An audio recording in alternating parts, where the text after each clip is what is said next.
तो नमस्कार दोस्तों, आप सभी देख रहे हैं हिंदी सरोज ऑनलाइन और मैं हूं डॉक्टर सुमित गौतम आपके साथ में। आज हम पढ़ने वाले हैं यूजीसी नेट जेआरएफ के लिए यूनिट 2, यूनिट नंबर 2, जो कि सबसे बड़ी यूनिट है, हमारे सिलेबस में लगी हुई है। हिंदी साहित्य का इतिहास, इसकी पहली क्लास है आज हिंदी सरोज ऑनलाइन पर।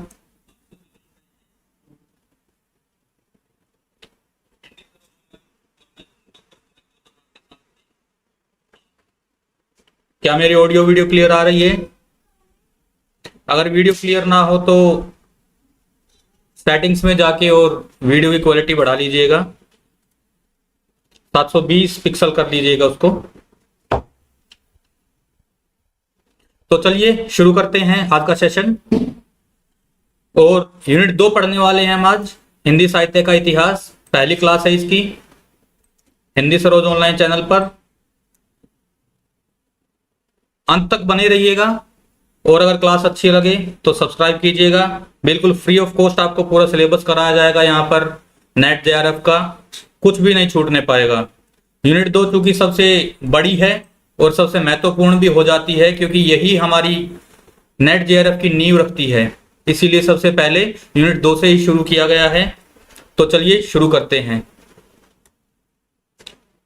सबसे पहले हिंदी का साहित्य जो लिखा गया, हिंदी का साहित्य लिखा गया कब कहां से शुरू हुआ, उसका इतिहास जो लिखा गया, हिंदी साहित्य का इतिहास लिखा गया, उसके स्रोत क्या क्या थे, सबसे पहले हम यही देखेंगे।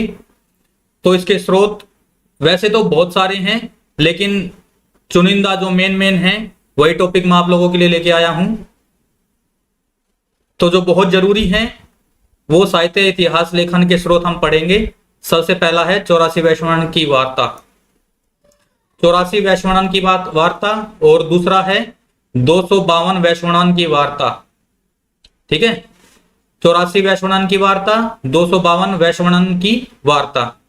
इन दोनों के रचनाकार जो हैं वो हैं गोकुलनाथ। इन दोनों के रचनाकार गोकुलनाथ हैं और दोनों का ही रचनाकाल विक्रमी संवत 1625 है। विक्रमी संवत 1625 है इसका रचनाकाल, दोनों ही रचनाओं का 1625। ठीक है, ये संवत में है, विक्रम संवत में है ये। ठीक है, ये बात ध्यान रखने लायक है कि इसका जो रचनाकाल है ये विक्रमी संवत में दिया गया है। एग्जाम में पूछ लेता है ईस्वी में, तो उसको हम बदल सकते हैं ईस्वी में। विक्रमी संवत से घटा देंगे 57। विक्रमी संवत जो है वो ईस्वी सन से 57 वर्ष आगे चलता है, ये ध्यान में रखना है। तो कई बार बच्चों को उलझाने के लिए ईस्वी में पूछ लेता है, तो ईस्वी में बनाने के लिए उसमें से 57 घटा देंगे, 57 माइनस कर देंगे, तो हमारा ईस्वी सन में आ जाएगा वो। ठीक है, ये दोनों रचनाएं हैं। इनमें क्या महत्वपूर्ण है, इन दोनों रचनाओं में पुष्टि मार्ग में दीक्षित वैष्णव कवियों के जीवन पर गद्य में प्रकाश डाला गया है। ठीक है, ये गद्य शब्द जो है ये इसमें बहुत ही महत्वपूर्ण हो जाता है। क्यों? क्योंकि बहुत सी इतिहास के जो स्रोत हैं वो हमें पद्य में प्राप्त होते हैं। ठीक है, पद्य में प्राप्त होते हैं। जितनी भी पुरानी रचनाएं हैं उनमें मुख्य से पद्य रूप में लिखे जाते थे। ये दोनों जो हैं ये गद्य रूप में हैं। अगला आता है हमारा भक्तमाल। भक्तमाल के रचनाकार थे नाभादास जी, और इस रचना का रचनाकाल जो है वो विक्रमी संवत 1642 है। ध्यान दीजिएगा, विक्रमी संवत 1642 है। आगे चलते हैं, इसका स्क्रीनशॉट लेना चाहे तो ले सकते हैं। और मैं तो ये कहूंगा कि स्क्रीनशॉट के ऊपर मत डिपेंड रहिए। फोन खोलेंगे तो कभी कुछ देखेंगे कभी कुछ देखेंगे। नोट्स बनाएं अपने, सबसे जरूरी है नोट्स बनाना। नोट्स बनाएं अपने कॉपी और पेन के सहायता से। मोबाइल से पढ़ने की ज्यादा जरूरत नहीं है। कॉपी पेन से जो नोट्स बनाएंगे वो लिखते हुए भी आपके दिमाग में 30% घुसेगा। ठीक है, उसको दोबारा पढ़ेंगे तो फिर 30% घुसेगा, रिवाइज करेंगे तो पूरा 100% हो जाएगा, याद हो जाएगा। बोल बोल के लिखेंगे, याद होता रहेगा साथ साथ में। तो मैं तो यही सलाह दूंगा आप सब लोगों को कि पेन पेपर पे नोट्स बनाएं, सबसे जरूरी वही है, और अपने हाथ से बनाएं। किसी के लिखे हुए पीडीएफ नोट्स ले लेते हैं हम लोग और वो पड़े रहते हैं हमारी अलमारी में, धूल खाते रहते हैं, उठाने की भी जहमत नहीं उठाते हम लोग। इसलिए मेहनत कीजिए, अपने हाथों से नोट्स बनाइए। जो जो मैं करवा रहा हूं कोर्स में, इतना अगर कर लिया तो मोर देन सफिशिएंट है। बहुत डीपली पढ़ाने जा रहा हूं मैं। आगे चलते हैं।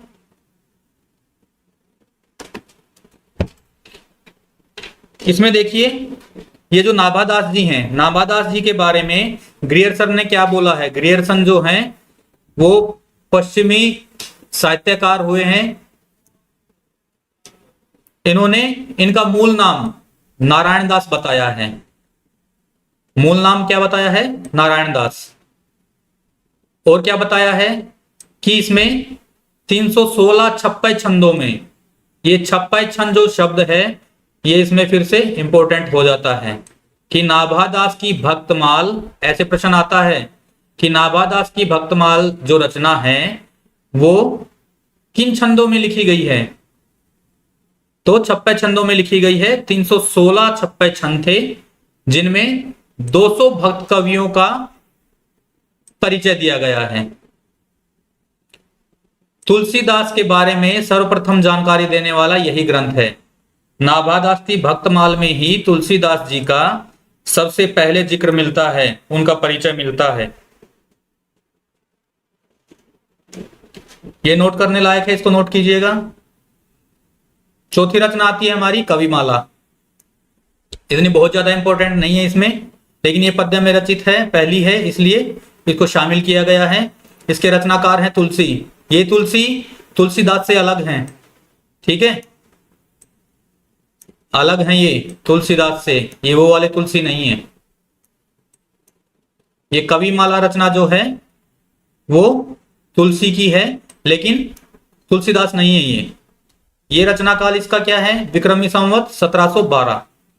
विक्रमी संवत 1712 है इसका रचना काल। इसमें क्या है महत्वपूर्ण, क्या है इस रचना के बारे में कि इसमें 74 कवियों की कविताओं का संकलन है। 74 कवियों की कविताओं का संकलन है कविमाला में। पांचवा आ जाता है हमारा कालिदास हजारा।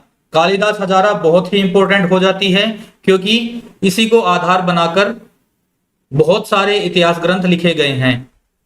हिंदी साहित्य के इतिहास ग्रंथों का मूल आधार कालिदास हजारा बहुत सारे साहित्य इतिहासकारों ने रखा है। इसके रचनाकार कौन थे? कालिदास त्रिवेदी। और रचना काल इसका विक्रमी संवत 1775। अगेन ये वो संस्कृत वाले कालिदास नहीं है, ये हिंदी साहित्य के हैं। कालिदास त्रिवेदी नाम है इनका। इसमें महत्वपूर्ण क्या है कि इसमें 212 कवियों की 212 कवियों की 1000 कविताओं का संकलन है। इसमें 212 कवियों की लगभग 1000 कविताओं का संकलन है। ऐसा प्रश्न आ सकता है कि कालिदास हजारा में लगभग कितने कवियों की कविताओं का संकलन है? तो 212, ठीक है। और इसमें लगभग 1000 कविताएं हैं। बहुत बड़े बड़े ग्रंथ हो जाते हैं 1000 कविताओं के। अगला है इसमें ये कि हाँ, शिव सिंह सरोज के, माफ कीजिएगा, शिव सिंह सेंगर के, शिव सिंह सेंगर हिंदी के इतिहासकार रहे हैं। हिंदी साहित्य का इतिहास इन्होंने लिखा था। शिव सिंह सरोज, शिव सिंह सेंगर ने लिखा था शिव सिंह सरोज। शिव सिंह सरोज का आधार ग्रंथ यही कालिदास हजारा है।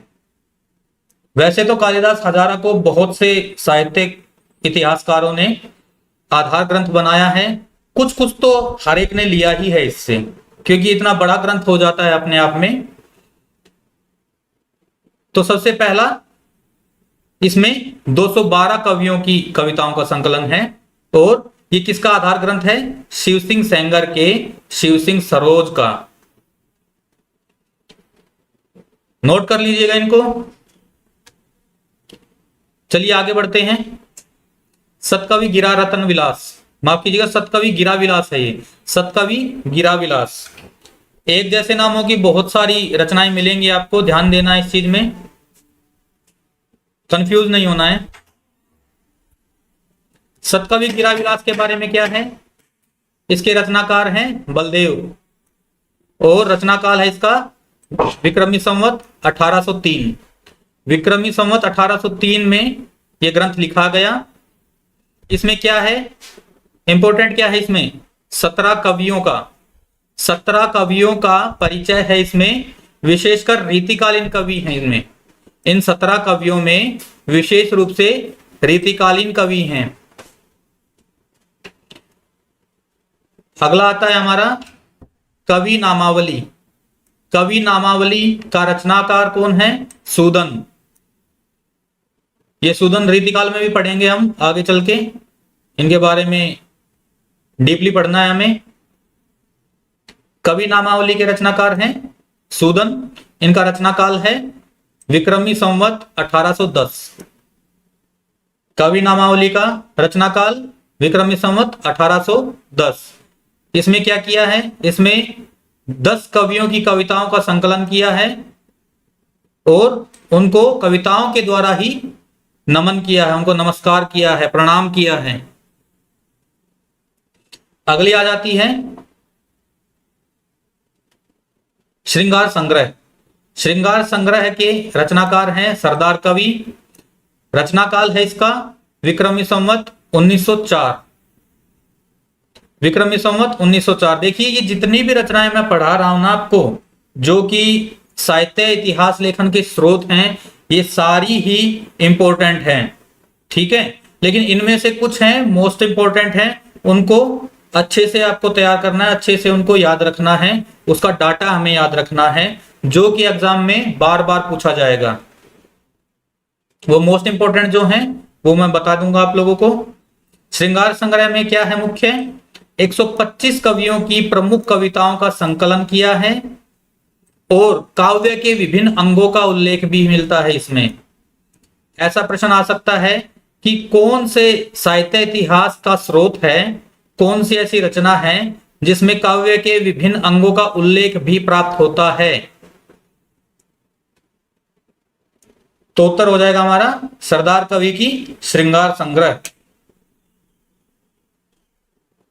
अगला आता है हमारा भाषा काव्य संग्रह।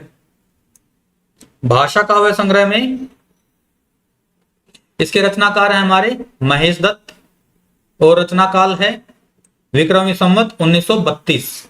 ये देखिए जो भाषा काव्य संग्रह है ना, इसका एक और नाम है, इसको एक और नाम से जाना जाता है, इसको खाली काव्य संग्रह बोल देते हैं,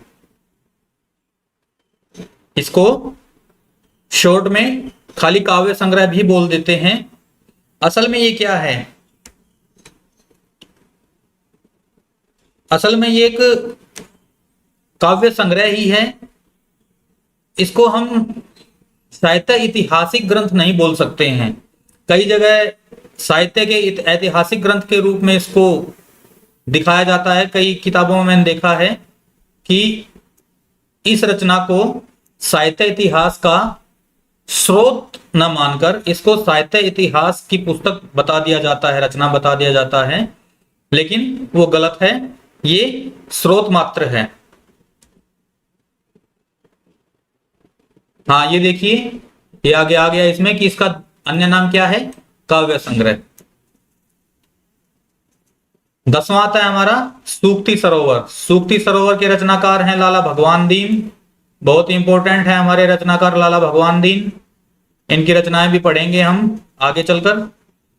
अभी तो आप बस इतना याद रखिए कि सूक्ति सरोवर के रचनाकार हैं लाला भगवान दीन और इसका रचनाकाल है विक्रमी संवत 1979। इसमें क्या है, ब्रज भाषा के कवियों की साहित्यिक विषयों पर सूक्तियों का संकलन। जैसा कि नाम बता रहा है सूक्ति सरोवर, इसमें सूक्तियां मिलेंगी। ये ब्रज भाषा के कवियों की साहित्यिक विषयों पर सूक्तियों का संकलन है। अगला आ जाता है हमारा कबीर एंड द कबीर पंथ। ये साहित्य इतिहास लेखन के स्रोत में जो है इनमें पाश्चात्य जो साहित्यकार हुए हैं, इतिहासकार हुए हैं, साहित्य इतिहासकार, उनकी लिखी गई रचनाएं बहुत ही इंपॉर्टेंट हो जाती हैं। इनको हमें अच्छे से याद करना है, अच्छे से तैयार करना है इनको। जैसे कबीर एंड द कबीर पंथ है, इसके रचनाकार बेस्कट हैं, ये भी पाश्चात्य इतिहासकार हैं। बेस्कट ने लिखा है इसको, और रचनाकाल है विक्रमी संवत 1964। 12वां आ जाता है हमारा history of the Sikh religion. History of the Sikh religion लिखा है मैकालिफ ने। रचनाकार कौन है इसके? मैकालिफ। और रचनाकाल है इसका विक्रमी संवत 1965। इसमें मुख्य रूप से क्या है? सिख धर्म के उद्भव और विकास का वर्णन है। सिख धर्म के, जैसा कि इसके टाइटल से ही पता चल रहा है हमें कि history of the Sikh religion, इसमें क्या है? उनके रिलीजन के बारे में है, उद्भव और विकास है सिख धर्म का, ठीक है। और उसके साथ साथ में क्या दिया गया है? सिख धर्म के अंतर्गत जो हिंदी के रचनाकार हुए हैं, इतिहास का साहित्य लिखने वाले हुए हैं, जो कि हिंदी में लिखते थे, उनकी कविताओं का वर्णन भी मिलता है इसमें। क्लियर है? चलिए आगे चलते हैं। अगला है हमारा इंडियन थीज्म। इंडियन थीज्म के रचनाकार हैं मैकनिकाल। इंडियन थीज्म के रचनाकार कौन है? मैकनिकाल। और इसका रचनाकाल है विक्रमी संवत 1972, 1972 है इसका रचनाकाल। इसमें मुख्य रूप से क्या है? हिंदू धर्म के दार्शनिक सिद्धांतों का स्पष्टीकरण है। ये इसमें इंपॉर्टेंट है। क्वेश्चन ऐसे आ सकता है कि कौन से ऐतिहासिक स्रोत, साहित्य इतिहास स्रोत में हिंदू धर्म के दार्शनिक सिद्धांतों का स्पष्टीकरण प्राप्त होता है?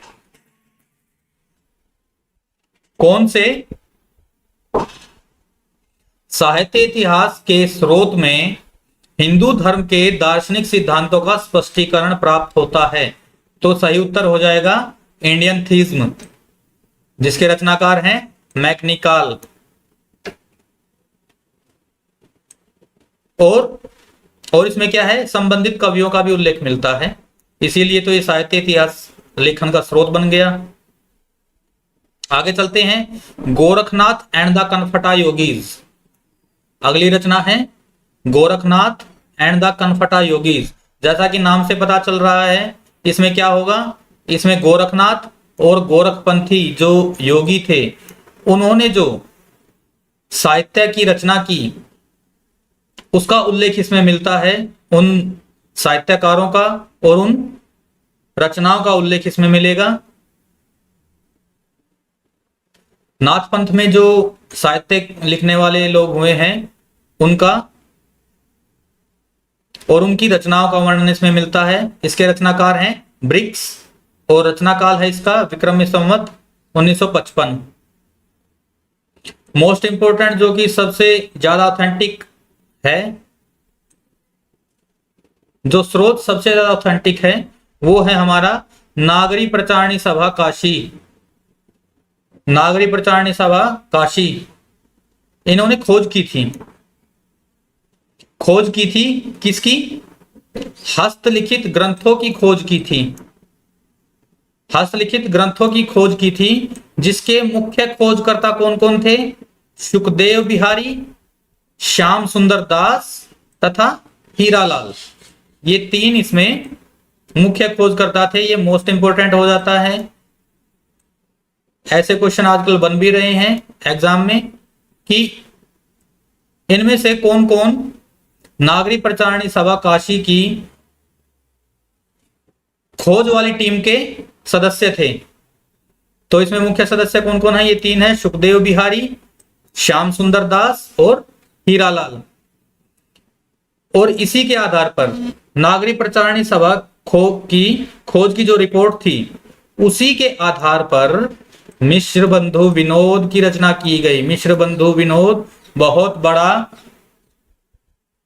भारी वृत्त संग्रह आरसी ने, रामचंद्र शुक्ल ने, आचार्य रामचंद्र शुक्ल जी ने मिश्र बंधु विनोद को बड़ा वृत्त संग्रह कहा है। ये आगे चलकर हम पढ़ेंगे, इसके बारे में डीपली पढ़ेंगे। मिश्र बंधु विनोद में क्या क्या है, इसमें क्या क्या अच्छाइयां हैं, क्या क्या इसमें कमियां रह गई, ये सब पढ़ना है हमें आगे जाके। तो मिश्र बंधु विनोद का आधार क्या था? नागरी प्रचारणी सभा काशी की खोज की रिपोर्ट। ये इंपॉर्टेंट है, इसको नोट कीजिएगा। चलिए अभी आगे चलते हैं। अभी ये तो हो गए स्रोत। अभी हमने जो पढ़े हैं वो साहित्य इतिहास लेखन के स्रोत हमने पढ़े हैं। खाली 15 ही मैंने इसमें दर्ज किए हैं। वैसे अगर हम देखें तो 30 के आसपास हैं, ये कुल मिला के 30 के आसपास हैं। लेकिन ये जो 15 हैं, इनको अगर तैयार कर लिया आप लोगों ने तो भी काम चल जाएगा। अगर और डीपली पढ़ना चाहते हैं तो फिर बताइएगा, और भी बता दूंगा मैं आपको। अभी आगे चलते हैं। लेखन की परंपरा, देखिए ये तो थे स्रोत, ये तो हमारे स्रोत थे। एक मिनट,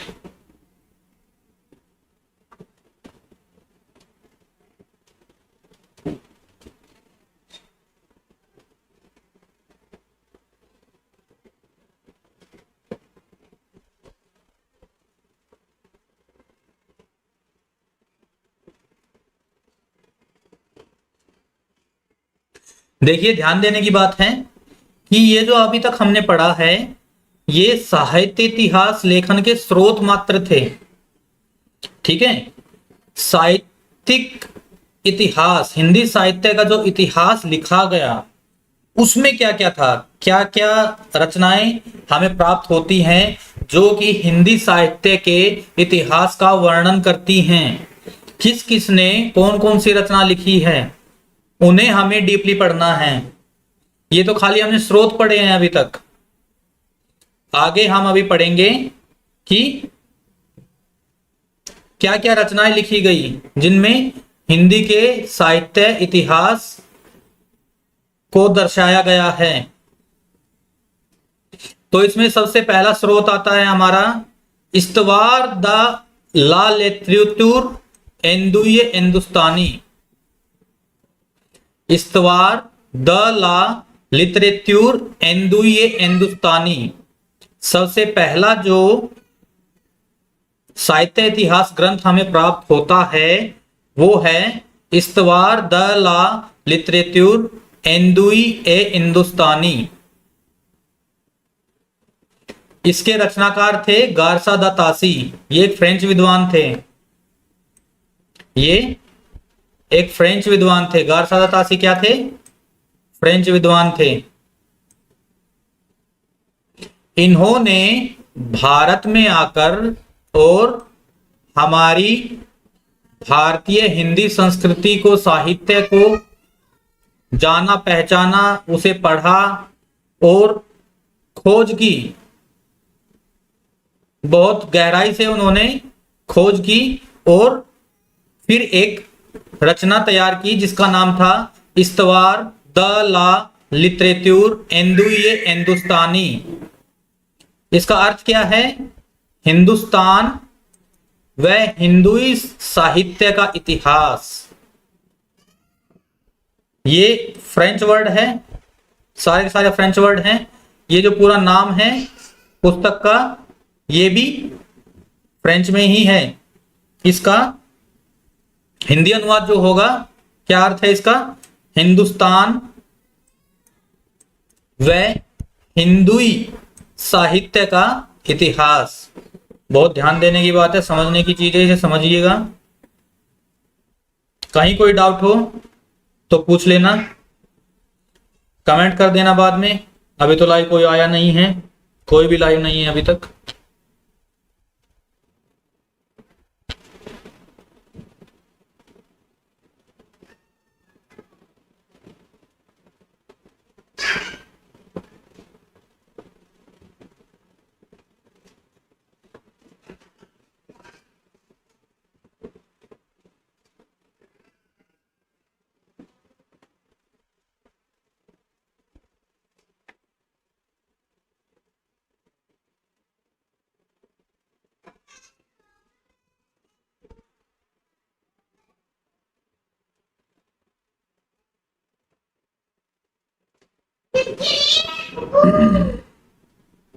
तो चलिए इसके बारे में पढ़ते हैं।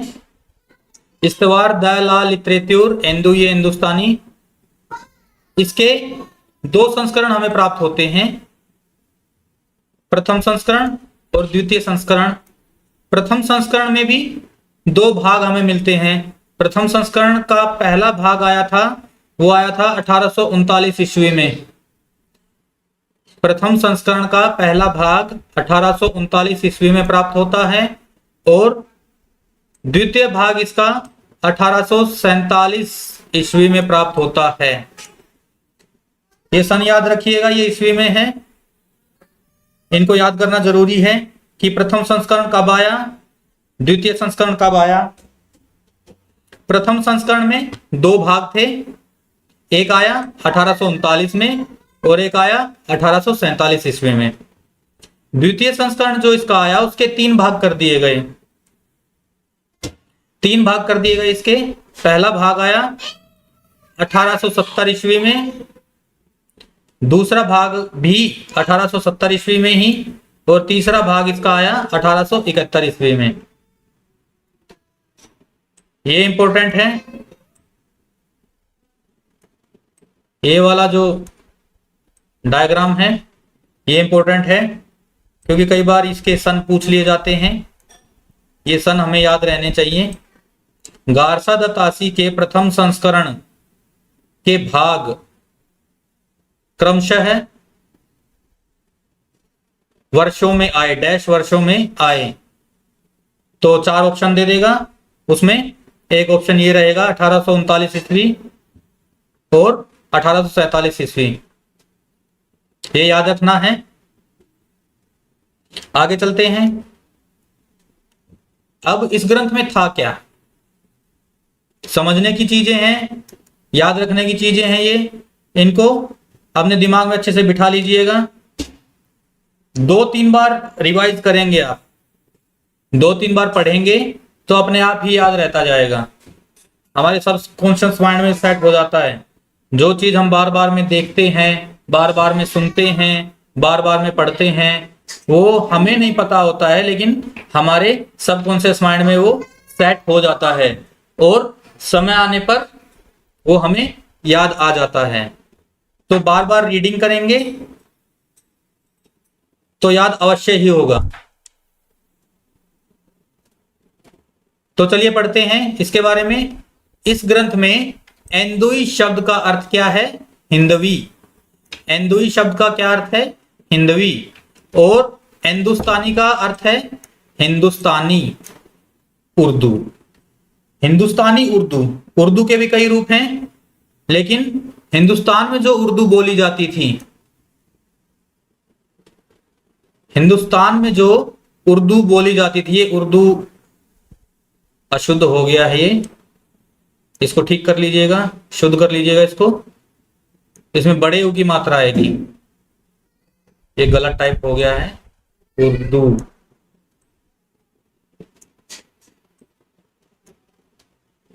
इसे ठीक कर लीजिएगा।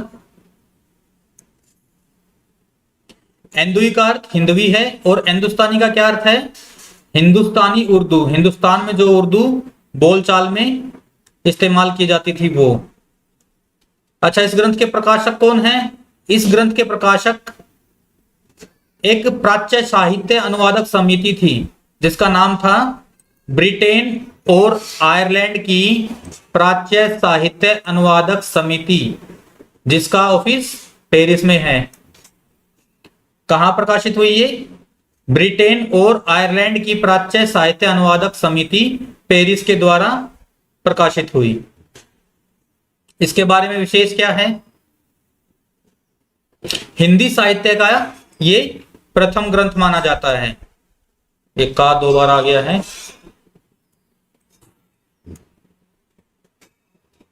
हिंदी साहित्य का प्रथम ग्रंथ माना जाता है इसे। कौन सी भाषा में लिखा गया? ये फ्रेंच भाषा में, फ्रेंच भाषा में लिखा गया और इसमें वर्णानुक्रम पद्धति का इस्तेमाल किया गया। वर्णानुक्रम पद्धति का इस्तेमाल किया गया, इसका क्या मतलब है कि अल्फाबेटिकल ऑर्डर में जो साहित्यकार हुए हैं, कवि हुए हैं, उनका जो परिचय प्राप्त होता है इस ग्रंथ के द्वारा वो वर्ण के अनुसार, जैसे किसी का नाम अमर है, किसी का नाम बमन है, तो अमर पहले आएगा, बमन बाद में आएगा, फिर सी से जो नाम आएगा, डी से जो नाम आएगा, अल्फाबेटिकल ऑर्डर में। इस हिसाब से इसको बनाया गया है। वर्णानुक्रम पद्धति का यही अर्थ होता है कि जो लेखक हैं, जो रचनाकार हैं, उनके नाम के अनुसार, उनके जो नाम में जो पहला वर्ण आता है उसके हिसाब से इसको पूरे को सेट किया गया है।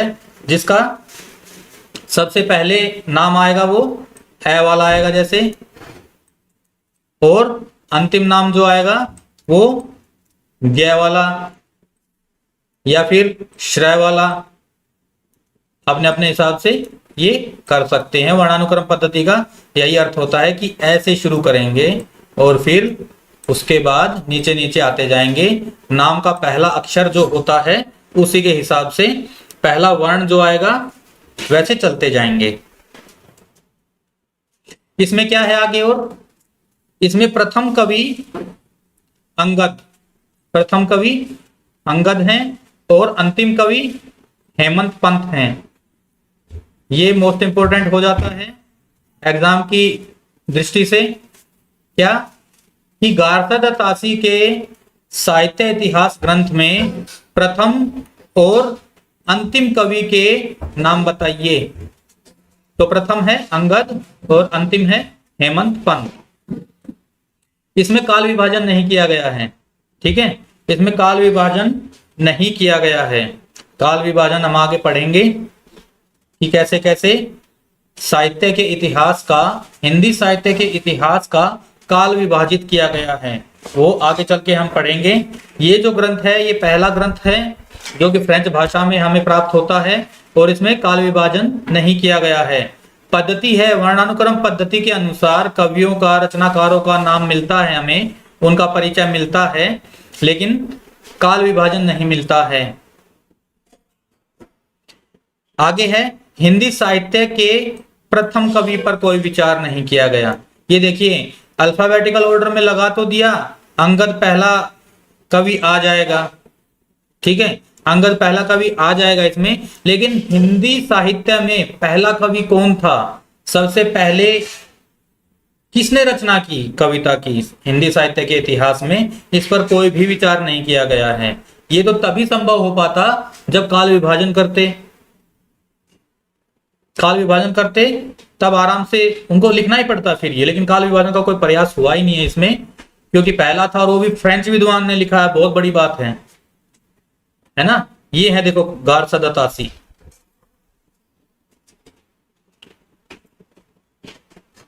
तो हिंदी साहित्य के प्रथम कवि पर कोई विचार नहीं किया गया है। इसमें कुल रचनाकार हैं 738, 738 रचनाकारों का उल्लेख मिलता है, परंतु इन 738 में से केवल 72 ही हिंदी के मिलते हैं, बाकी सब क्या है उर्दू के। जो हिंदुस्तानी भाषा इन्होंने बताई ना, हिंदुस्तान में जो उर्दू बोली जाती थी उनके ज्यादा रचनाकारों का उल्लेख इसमें प्राप्त होता है। ये फिर से वही गलती हो गई है उर्दू, इसको शुद्ध कर लीजिएगा। इसका उर्दू अनुवाद हमें प्राप्त होता है मौलवी करीमुद्दीन। मौलवी करीमुद्दीन ने YF फैलन के साथ मिलकर, मौलवी करीमुद्दीन ने YF फैलन के साथ मिलकर तबका शुअरा या फिर तज़किरा ई शुअरा ई हिंदी,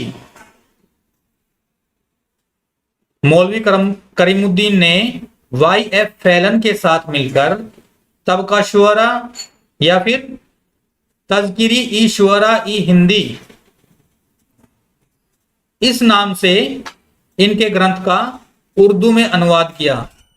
इस्तवार द ला लिटरेचर एंदुई हिंदुस्तानी का अनुवाद, उर्दू में अनुवाद मौलवी करीमुद्दीन ने किया YF फैलन के सहयोग से, जिसका नाम रखा गया तबका शुअरा या फिर तज़किरा ई शुअरा ई हिंदी, जिसको प्रकाशित किया दिल्ली कॉलेज ने, दिल्ली कॉलेज द्वारा प्रकाशित किया गया इसको। और इसमें क्या इंपॉर्टेंट है, तथ्यों के साथ छेड़छाड़। तथ्यों के साथ छेड़छाड़ का इसमें क्या अर्थ है कि इसमें देखो उन्होंने अपने हिसाब से रिसर्च की थी, जो की थी उन्होंने अपने हिसाब से बनाया था। भाई फ्रेंच विद्वान आके हिंदुस्तान में और वहां के हिंदी के साहित्य का इतिहास लिख रहा है, तो परफेक्टली तो लिख ही नहीं पाएगा, है ना, पोलराइजेशन होगा ही उसमें। तो यहाँ के हाव भाव से और बहुत सारे परिस्थितियां उस समय पर रही होंगी कि इन्होंने उर्दू के रचनाकारों का ज्यादा उसमें उल्लेख किया है। तो उसी हिसाब से फिर मौलवी करीमुद्दीन ने जो इसमें अपना जो अनुवाद किया, इस्तवार दालाल लिटरेचर इंडो हिंदुस्तानी का जो अनुवाद किया उन्होंने, मौलवी करीमुद्दीन जी ने, इन्होंने हिंदी के केवल 60 ही रचनाकारों को जगह दी। इन्होंने 72 को दी थी, 72 का उल्लेख मिलता है 72 का, लेकिन करीमुद्दीन साहब ने केवल 60 रचनाकारों को जगह दी। और जबकि कुल रचनाकार थे इसमें 1004, कुल रचनाकार थे 1004, हिंदी के केवल 60। ये इंपॉर्टेंट हो जाता है इसका हिंदी अनुवाद, माफ कीजिएगा उर्दू में अनुवाद। उर्दू में अनुवाद किसने किया था, मौलवी करीमुद्दीन ने। और इसमें कुल 1004 रचनाकारों का उल्लेख मिलता है। ऑप्शन में लगभग 1000 भी दे सकता है ना, एक ऑप्शन दे देगा लगभग 1000, एक दे देगा लगभग 700, एक दे देगा लगभग 600। तो इस तरह से वो अलग अलग ऑप्शन दे देगा, या फिर एग्जैक्टली 1004 दे सकता है ना, इसी के आसपास ही देगा। तो उसमें हमें सही उत्तर जो सबसे नजदीक पड़ता है वो उत्तर हमें उसमें से छांट के और टिक लगाना होगा। आ गया होगा ये समझ में। अब आगे चलते हैं। आगे है गारसा द तासी के ग्रंथ का हिंदी अनुवाद। हिंदी अनुवाद किसने किया, डॉक्टर लक्ष्मी सागर वार्ष्णेय ने किया। डॉक्टर लक्ष्मी सागर वार्ष्णेय ने किया है। किस नाम से, हिंदुई साहित्य का इतिहास। हिंदुई साहित्य का इतिहास के नाम से डॉक्टर लक्ष्मी सागर वार्ष्णेय ने अनुवाद किया है। किस ग्रंथ का, गारसा द तासी के इस्तवार दालाल लिटरेचर इंडो हिंदुस्तानी का अनुवाद किया है डॉक्टर लक्ष्मी सागर वार्ष्णेय जी ने। अब देखो इन्होंने किया अनुवाद 1953 ईस्वी में किया है। ये मोस्ट इंपोर्टेंट है, ये पूछा भी जा चुका है कई बार, इसे मोस्ट इंपोर्टेंट लगा लीजिएगा और पक्का याद करना है इसको। 1953 में किया है। ऐसे क्वेश्चन बहुत आ रहे हैं आजकल कि हिंदी अनुवाद किसने किया या फिर कौन से वर्ष में किया, ये याद रखने योग्य है। अब इन्होंने क्या किया, इन्होंने अपने हिसाब से इसका अनुवाद किया, काट छाट की उसमें, कुछ उसमें ऐड ऑन किया, कुछ उसमें से घटा दिया, अपने हिसाब से उन्होंने। तो जो भी रचनाकार रचना लिखता है उसमें उसके अंतर्मन की छाप अवश्य ही आती है। इसीलिए तो कहा जाता है कि एक कविता जो है वो कवि के हृदय का ही प्रतिबिंब है। हृदय का प्रतिबिंब कहना भी गलत हो जाएगा इसमें, ये कवि का हृदय ही है। कवि जो कविता लिखता है वो कवि का हृदय ही है। तो इसी हिसाब से लक्ष्मी सागर वार्ष्णेय जी ने अपना जो अनुवाद ग्रंथ लिखा गारसा द तासी के इतिहास ग्रंथ का, उसमें उन्होंने अपने हिसाब से घटा बढ़ा दिए और कुल रचनाकार उन्होंने खाली 358 ही रखे, क्योंकि इन्होंने इस हिसाब से लिखा होगा कि हिंदी साहित्य का इतिहास है, तो हिंदी के रचनाकारों को ही ज्यादा से ज्यादा महत्व दिया जाए। तो कुल रचनाकार इन्होंने 358 ही रखे और उसमें हिंदी के केवल 220। अब ये रेशियो देखिए इन्होंने बढ़ा दिया, करीमुद्दीन ने घटा दिया था और इन्होंने बढ़ा दिया। इन्होंने 1953 में किया है और उन्होंने किया है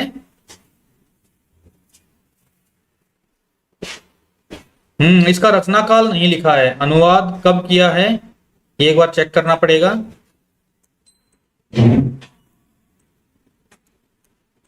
ये चेक करना पड़ेगा, अगर किसी को पता हो तो बताइएगा, नहीं तो मैं तो चेक करूंगा इसको कि कितना गैप है इन दोनों के अनुवाद में। तो उस समय चल रहे जो परिस्थितियां थी, उस काल की जो परिस्थितियां हैं, उन परिस्थितियों से भी तो साहित्य अनछुआ नहीं रहता है। इतिहास ग्रंथ लिखने में भी उन परिस्थितियों की छाप पड़ी होगी, आई होगी। तो जो परिस्थितियां होती हैं, जो समय होता है, समय के हिसाब से रूपरेखा बदलती रहती है साहित्य की भी। चलिए ये तो अलग बातें हैं, इनको कभी बाद में फ्री सेशन में करेंगे। गारसादा तासी के इतिहास ग्रंथ को आचार्य रामचंद्र शुक्ल ने बड़ा वृत्त संग्रह कहा है। इसको क्या कहा है? बड़ा वृत्त संग्रह। इस्तवार दलाल इतरेत्युर इंदो हिंदुस्तानी आचार्य रामचंद्र शुक्ल के अनुसार एक बड़ा वृत्त संग्रह है। क्या है ये? बड़ा वृत्त संग्रह है। अच्छा, पीछे हमने मिश्र बंधु विनोद के बारे में, हाँ ये है मिश्र बंधु विनोद, ये बड़ा भारी वृत्त संग्रह बोला है इसके लिए। इसके लिए बोला है आचार्य शुक्ल जी ने, बड़ा भारी वृत्त संग्रह बोला है इसको, मिश्र बंधु विनोद को। और तासी जी के ग्रंथ को इन्होंने कहा है बड़ा वृत्त संग्रह। और एक हमारा शिव सिंह सरोज आएगा, शिव सिंह सरोज। शिव सिंह सरोज को शुक्ल जी ने क्या कहा है? शिव सिंह सरोज को शुक्ल जी ने क्या कहा है? तो ये देखिए, ये तीनों मिलते जुलते ही नाम हैं। शिव सिंह सरोज को शुक्ल जी ने वृत्त संग्रह कहा है और गारसादा तासी के इतिहास ग्रंथ को बड़ा वृत्त संग्रह कहा है और शिव सिंह सरोज को वृत्त संग्रह कहा है। शिव सिंह सरोज को कहा इन्होंने वृत्त संग्रह। तो एक हो गया वृत्त संग्रह, एक हो गया बड़ा वृत्त संग्रह और एक हो गया बड़ा भारी वृत्त संग्रह। वृत्त संग्रह क्या होता है कि जिसमें लेखकों के, रचनाकारों के परिचय मात्र हों, उनकी रचनाओं पर ज्यादा ध्यान न देकर उन रचनाकारों के ऊपर ज्यादा लिखना, उनका परिचय देना, वो कहलाता है वृत्त संग्रह।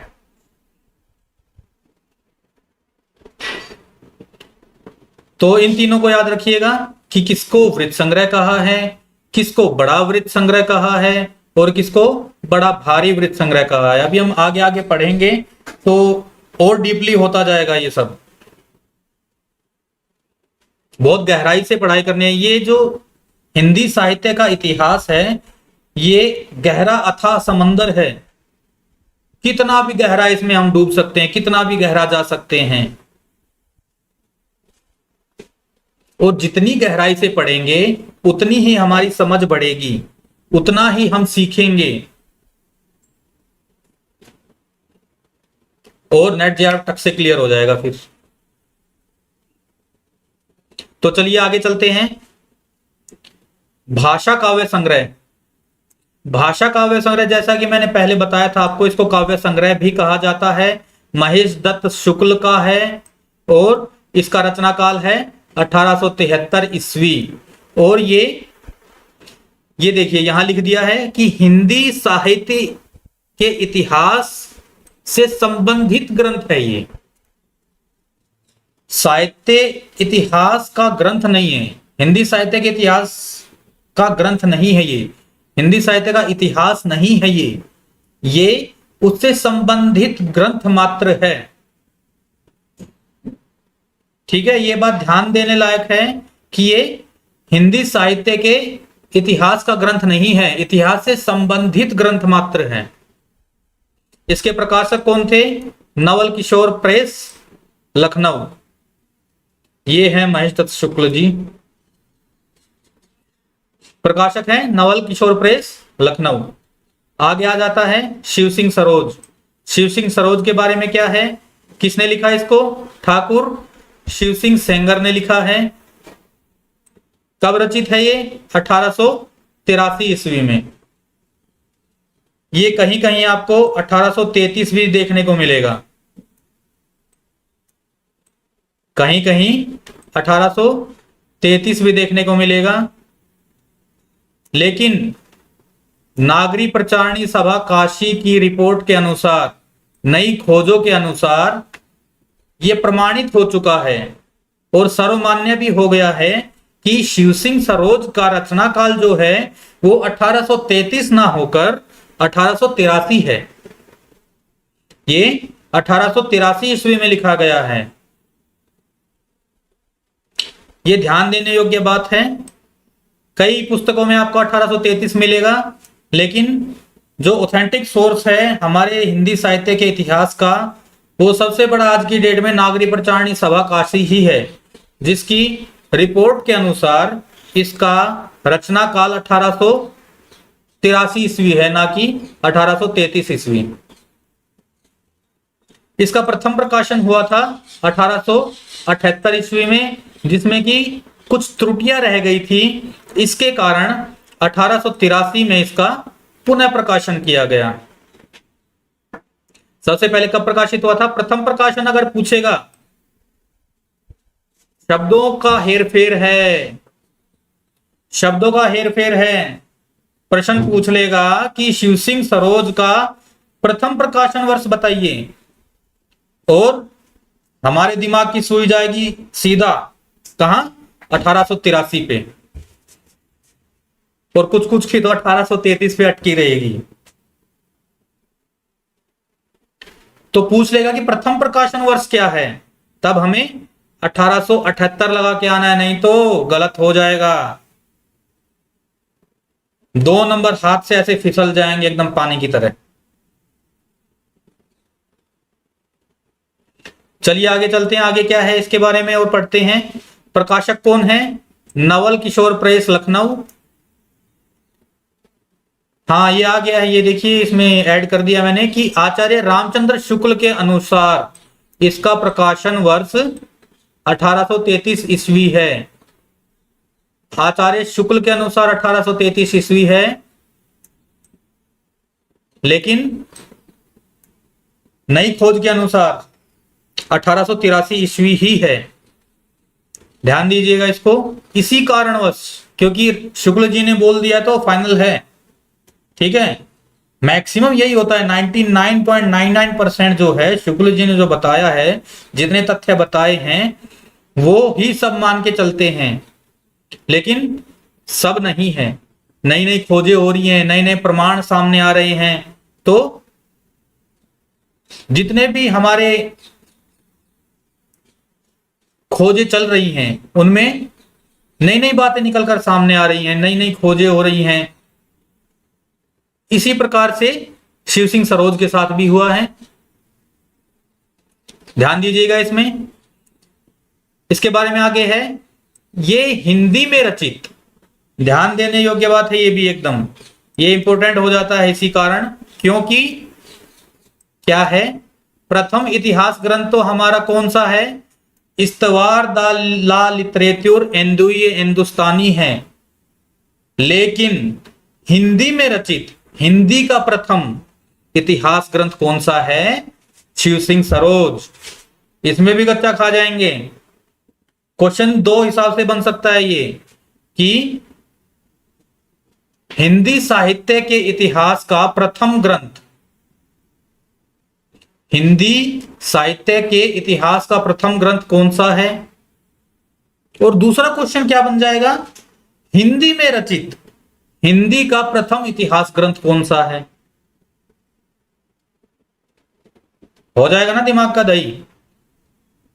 और हम तो पढ़ के बैठे हैं कि भाई गार सादा तासी का है, इस्तवार दालाल इतरे तो रेंदो हिंदुस्तानी टक से लगा के आ जाएंगे। गलत हो जाएगा क्योंकि इसमें पूछा है हिंदी में रचित। तो ये ध्यान देने योग्य बात है, याद रखना है इसको कि हिंदी में रचित हिंदी का प्रथम इतिहास ग्रंथ कौन सा है? हमारा शिव सिंह सरोज। इसमें वर्णानुक्रम पद्धति से लिखा गया है।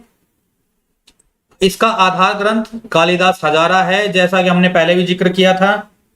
कालिदास हजारा इसका आधार ग्रंथ है। कुल रचनाकार इसमें 1003 हैं। 1003 रचनाकार है इसमें प्रथम कवि का उल्लेख मिलता है। प्रथम कवि का उल्लेख इसमें मिलता है। कौन है? पुष्य या पुंड्र। शिव सिंह सरोज के अनुसार कौन है प्रथम कवि? पुष्य या पुंड्र। प्रश्न ऐसे आ सकता है कि शिव सिंह सरोज ने, माफ कीजिएगा, शिव सिंह सेंगर ने, ठाकुर शिव सिंह सेंगर ने हिंदी साहित्य का प्रथम कवि किसको माना है? तो सही उत्तर हो जाएगा हमारा पुष्य या पुंड्र।